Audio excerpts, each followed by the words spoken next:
pemirsa, apa kabar? Semoga sehat selalu ya. Bertemu lagi di Hidup Sehat bersama saya Intan Somadina dan rekan saya yang paling kece pastinya. Yes, Dokter Ekles. Intan, Ya. suka yang manis-manis gak? Aduh, suka banget dong Dokter Ekles, karena aku udah manis biar tambah manis gitu kan. Iya, benar-benar. Aku juga suka Intan yang manis deh.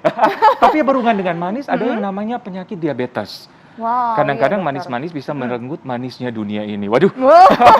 Kalau manisnya kayak kita nggak apa-apa ya dok ya, tapi kalau manis yang lain kayaknya bahaya ya Dokter Ekles ya. Setuju. Nah, dalam rangka Pekan Diabetes Sedunia, jadi beberapa hari lalu tuh memperingati Hari Diabetes Sedunia, kita akan membahas tentang diabetes nih. Wah, pastinya Intan, Dokter bersama expertnya Dr. Triyuli Tarigan, spesialis penyakit dalam, konsultan endokrin metabolik diabetes, dokter ya, atau dokter TJ ya? TJ, oke.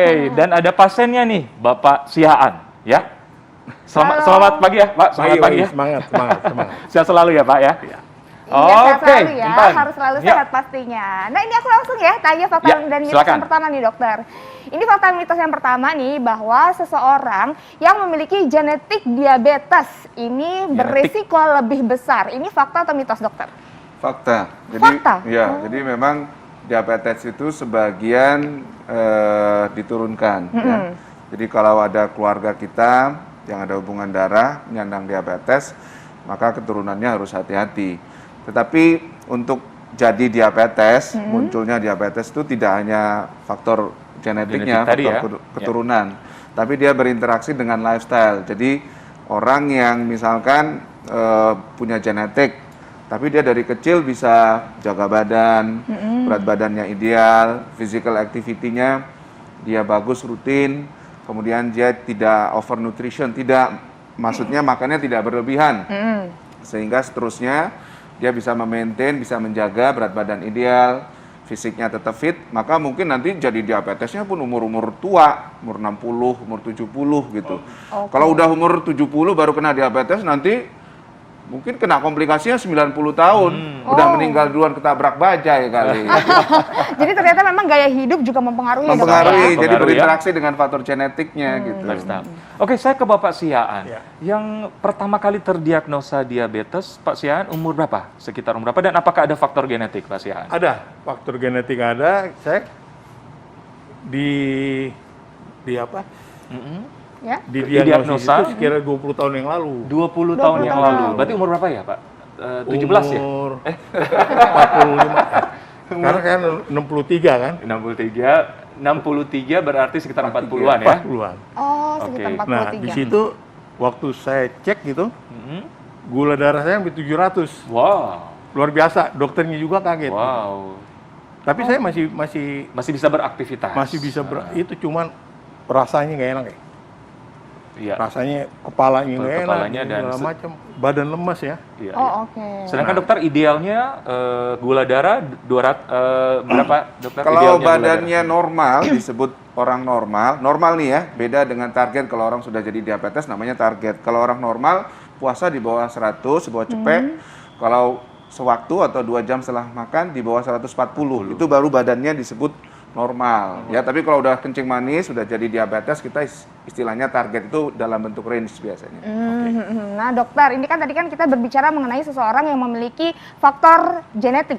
Nah, Iya. bagaimana dengan orang yang tidak memiliki faktor genetik? Apakah katanya tetap beresiko untuk terkena diabetes kalau mengkonsumsi makanan yang manis-manis terus? Ini fakta atau mitos? Iya. Tapi nanti dulu dokter dijawab. Kita akan temukan jawabannya pemirsa sesaat lagi, tetap di Hidup Sehat.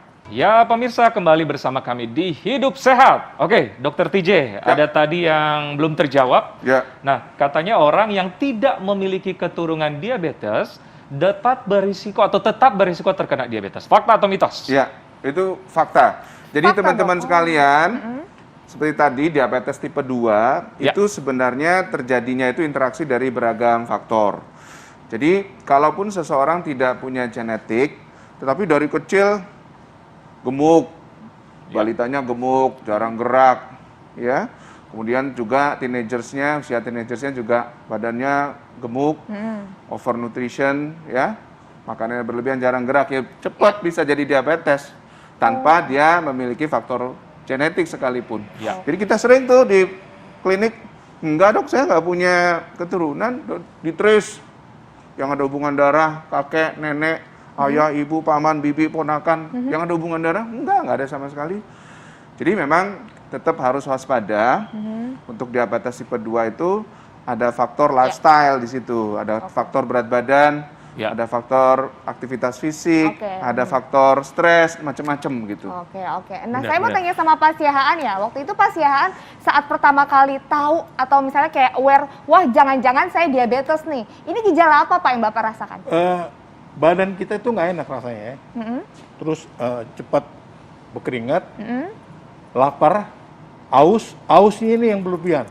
Oh, jadi rasanya haus terus gitu Haus Pak? minum yang dingin ya. Nah, jadi saya begitu kontrol, itu rupanya nggak terdetek. Ya. Alatnya itu hanya sampai 500. Saya bilang ini rusak ini, saya bilang kan. Alat itu rusak ini. Bacanya apa? High. Iya. High gini kan. Saya bilang, yang kebetulan si Mbak ini juga bingung juga nih. Iya. Akhirnya ada yang bisingin, Pak, Bapak mungkin lebih kali. Coba ke klinik. Saya ke klinik, benar 700. 700? Waduh. Ya. Oh, Jadi memang gitu ya, gini, Dok? orang kencing manis itu justru kebanyakan tidak bergejala. Kalau awal-awal dan gula darahnya lewat batas sedikit. Kalau 700, 500, apalagi durasinya udah lama ya udah pasti ada gejala. Iya. Sering haus, sering kencing, berat badan turun kadang-kadang, pengen makan. Itu udah telat, udah delay, berkepanjangan. Justru kita menyarankan yang punya faktor risiko, jangan nunggu ada gejala. Screening, tapis dari awal-awal. Jadi kalau kita misalkan punya keturunan, jarang gerak, punya darah tinggi, pernah kena stroke, ya, itu justru kita rutin mengecek gula darahnya secara dini, tanpa menunggu ada gejala. Kalau susah sembuh kakinya, impoten, itu mau udah lama itu kencing manisnya. Benar-benar. Itulah sebabnya disebut silent killer. Iya. Ya. Karena tanpa bergejala, dokter ya. Iya. Oke, kita lanjut ke fakta mitos selanjutnya nih, dokter. Nah, ini katanya penyakit diabetes dapat terjadi atau mengakibatkan komplikasi dari penyakit jantung dan fungsi ginjal. Fakta atau mitos? Itu fakta banget. Fakta banget. Jadi penyandang kencing manis itu umumnya meninggalnya atau kena penyakit jantung, stroke ya. Dan kalau kita tahu sekarang kan diabetes itu penyebab cuci darah terbanyak, penyebab kebutaan terbanyak di luar infeksi, penyebab amputasi terbanyak di luar trauma gitu. Jadi memang jahat ya kencing manis ini. Kalau bisa janganlah sampai ya. Jadi cek secara dini, kemudian kalaupun sudah terkena penyandang kencing manis namanya, periksa secara berkala, makan obat secara teratur. Jangan takut makan obat gula, ini suka ditakut-takutin. Nanti makan obat kimia, ginjalnya rusak, nanti makan obat kimia. Itu salah. Pemahaman itu justru salah. Yang ngerusak ginjal itu kalau gulanya dibiarkan tinggi berkepanjangan. Tensinya dibiarkan tinggi berkepanjangan. Kolesterolnya dibiarkan tinggi terus-menerus. Obat gula itu disesuaikan ya. Justru dengan gulanya turun, harapannya terlindungi dari cuci darah gitu.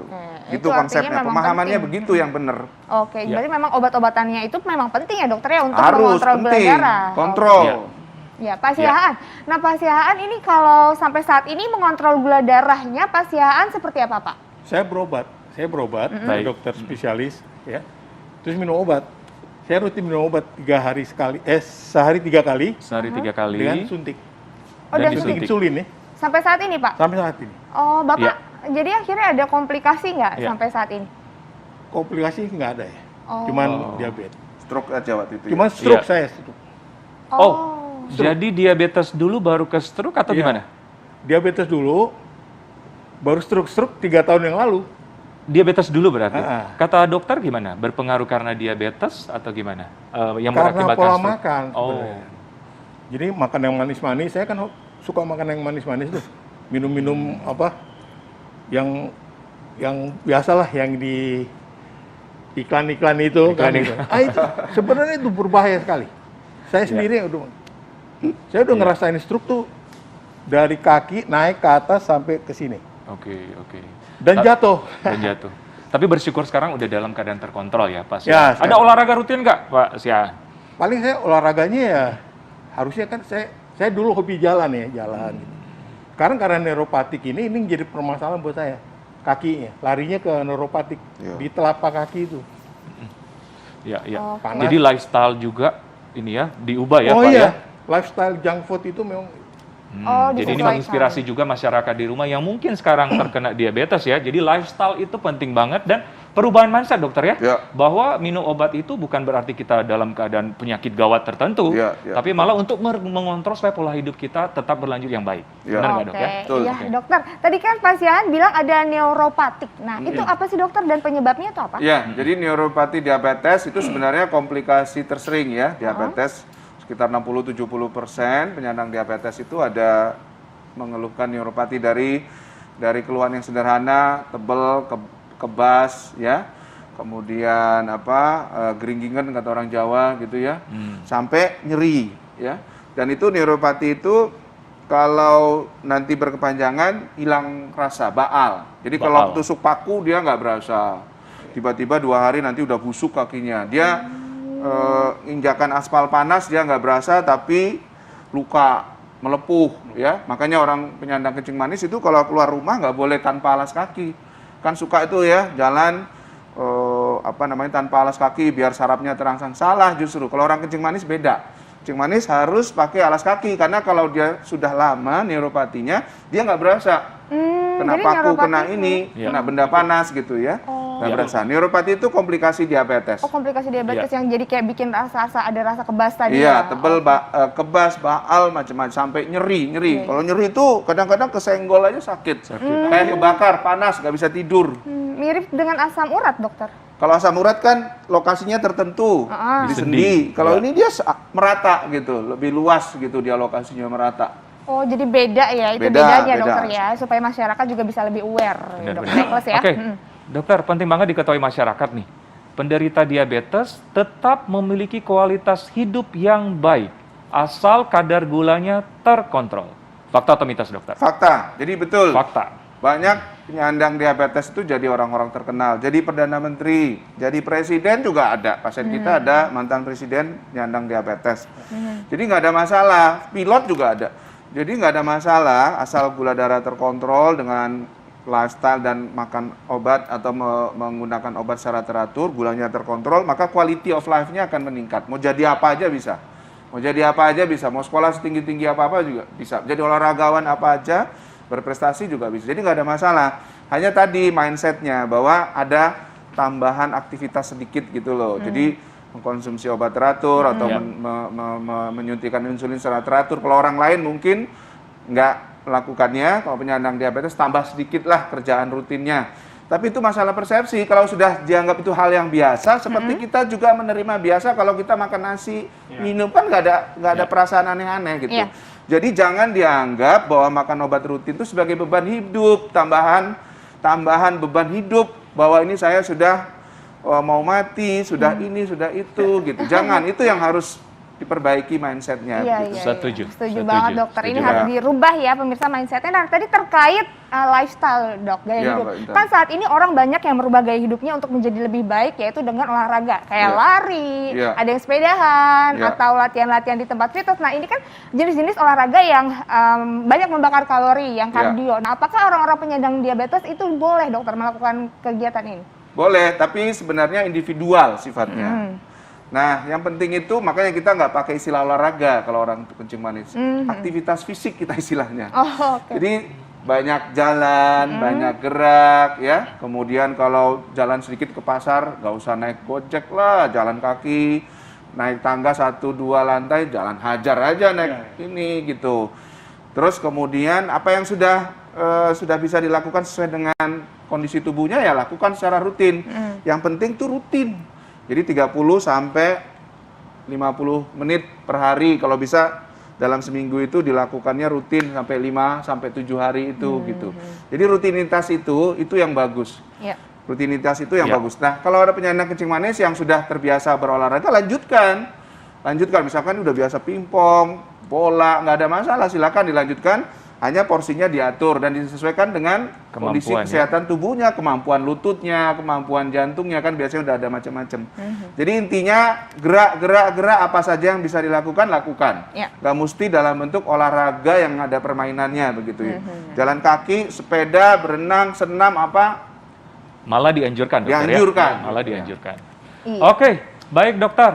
Terakhir nih, tadi kan dari dokter sudah dapat tips nih. Dari Pak Sihaan nih, tipsnya sebagai penyandang diabetes supaya tetap melakukan hidup sebagaimana mestinya normal, supaya mungkin orang yang menonton, yang menyaksikan, yang menyandang diabetes terinspirasi dengan Pak Siaan. Gimana Pak, tipsnya? Saya kira kalau penyandang diabetes itu seperti yang dikatakan oleh Dokter TJ itu udah benar. Jadi kita yang penting makan itu diatur. Kayak yang manis-manis kurangin gitu kan. Terus jangan sampai luka kalau bisa. Tadi mau tanya ke dokter juga kan. Sekarang kalau kita yang diabetes ini kan ada rasa takut juga jangan sampai terjadi luka. Misalkan nih naik pohon gitu kan, atau nebang pohon lah, takut aja. Iya. Nah, karena proses penyembuhan itu agak lama kan, gitu. Menurut saya begitu. Jadi saya hanya mengimbau supaya jagalah makan itu. Jadi lifestyle, termasuk makanan, olahraga, kontrol ya, gitu. Saya kira itu. Ya. Olahraga yang penting. Oke, jadi bijak dan waspada. Oke, terima kasih. Baik. Terima kasih Terima Dokter kasih, TJ, Dr. informasinya Ekles, sangat luar terima biasa. kasih. Terima kasih Pak Terima Siaan. kasih, Pak. Ya, Terima kasih. terima kasih. Terima kasih Pak Siaan. Ya. Makasih banyak, mudah-mudahan ini bisa menginspirasi pemirsa semuanya ya. Nah pemirsa di rumah, nanti kita juga masih banyak informasi lainnya. Jangan kemana-mana, tetap bersama kami hanya di Hidup Hidup Sehat. sehat.